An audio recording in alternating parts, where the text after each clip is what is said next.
Good morning students, welcome back to Hindi class. Take out और Hindi CW copy grammar portion. कल हमने पढ़ी थी क्रिया। तो क्रिया क्या होती है? किसी भी कार्य का करना या होना क्या कहलाता है? क्रिया। तो चलिए जैसे आज हम इसमें देखते हैं क्रिया। सभी प्राणी कोई ना कोई कार्य अवश्य करते हैं। हमने जब कोई भी प्राणी हो वो कुछ ना कुछ काम करता है। जैसे यहाँ पे दिया है मोर नाच रहा है, तो मोर क्या कर रहा है?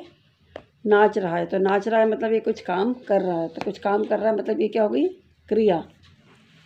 मीता पढ़ रही है, तो मीता क्या काम कर रही है? पढ़ाई करने का काम कर रही है। तो पढ़ रही है, ये क्या होगी?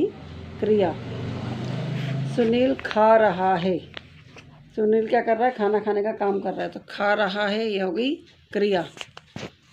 बालक हंस रहा है, ये बच्चा हंस रहा है। तो हंसना भी एक क्रिया है।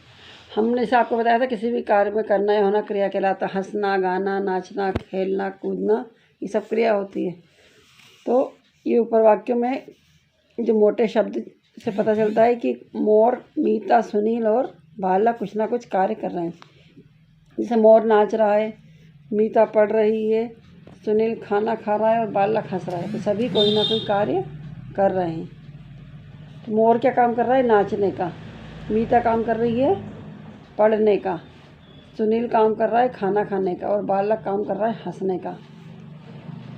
तो नाच रहा, पढ़ रही, खा रहा, हंस रहा, इन शब्दों में किसी न किसी कार्य के होने का पता चल रहा है। तो जैसे ये सब जो कुछ काम कर रहा है, कुछ ना कुछ कर रहा है, तो ये सब इसमें काम करने का पता चल रहा है। तो ये सब शब्द क्या है? क्रिया। जिस शब्द से किसी काम के करने या होने का बोध होता है उसे क्रिया कहते हैं। किसी भी काम के करने या होने का जब पता चलता है उसे क्रिया कहते हैं। तो क्रिया का मूल रूप क्या कहलाता है? धातु। जैसे नाच रहा, तो नाच क्या हो जाएगा? ये धातु। पढ़ धातु, खा धातु, हंस धातु। तो जैसे खा, पी, गा, नाच, लिख, पढ़, हंस, रो, जाग आदि, इन धातुओं से ही अन्य क्रिया रूपों का पता चलता है। ये इसके जो शुरू के अक्षर होते हैं इसी से पता चलता है कि वो क्या कर रहा है। जैसे ना से नाच, पा से पढ़, खा से खा, ला से हाँ से हंस। तो ये मूल शब्द क्या हैं? क्रिया हैं।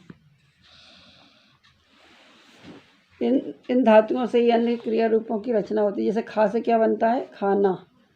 गा से गाना, लिख से लिखना, हंस से हंसना, सो से सोना, पी से पीना, नाच से नाचना, पढ़ से पढ़ना, रो से रोना और जाग से जागना।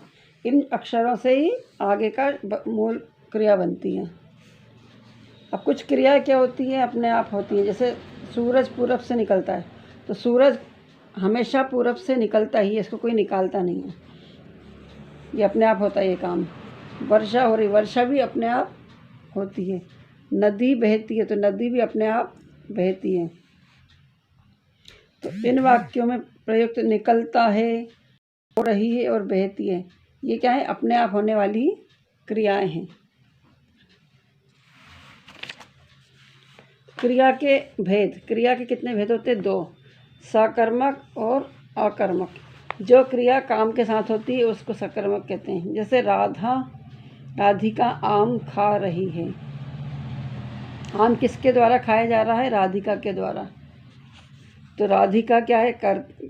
जो कर रही वो राधिका है और खा रही है वो क्या? उसका क्रिया का प्रभाव है। और आम कर्म है, मतलब आम खाना। तो राधिका आम खा रही है, इसमें क्या है? कर्ता, मतलब जो काम करने वाली कौन है? वो राधिका। और क्रिया क्या हो रही है? खा रही है। और काम क्या कर रही है? वो आम खाने का काम कर रही है। यह क्रिया सकर्मक है। अर्थात जब कर्ता के कार्य का प्रभाव कर्म पर पड़ता है तो वह सकर्मक क्रिया कहते हैं। जब किसी के करने वाले का प्रभाव उस काम पर पड़ता है तो उसे सकर्मक क्रिया कहते हैं।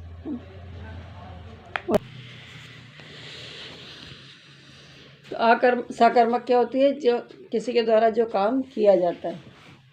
तो और दूसरी होती है आकर्मक। तो आकर्मक क्रिया क्या होती है? इन क्रियाओं के कर्म नहीं हो रहे हैं, जैसे हर्षा सो रही है, तो हर्षा क्या कर रही है?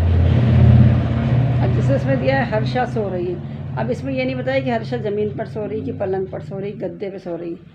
तो जिसमें कर्म का मतलब काम का पता नहीं चलता, उसको अकर्मक क्रिया कहते हैं। इसमें ये पता नहीं चल रहा ना इस क्रिया के कर्म नहीं होने का, कि क्या किसके ऊपर सो रही। इस वाक्य में हर्षा कर्ता पर क्रिया सो रहा है, सीधा प्रभाव पड़ रहा है, हर्षा पर सीधा सोने का प्रभाव पड़ रहा है। इस वाक्य में कर्म नहीं है, मतलब किसके ऊपर सो रही है इसका कोई वो नहीं है। तो इस प्रकार जब वाक्य में क्रिया का प्रभाव कर्ता पर भी पड़ता है तो वो आकर्मक क्रिया कहलाती है। तो आज हमने क्रिया का पढ़ा। क्रिया जो धातु होती है उससे क्रिया शब्द बनते हैं, और क्रिया 2 प्रकार की होती है। कल हम इसको CW कॉपी में लिखेंगे। Thank you, have a good day.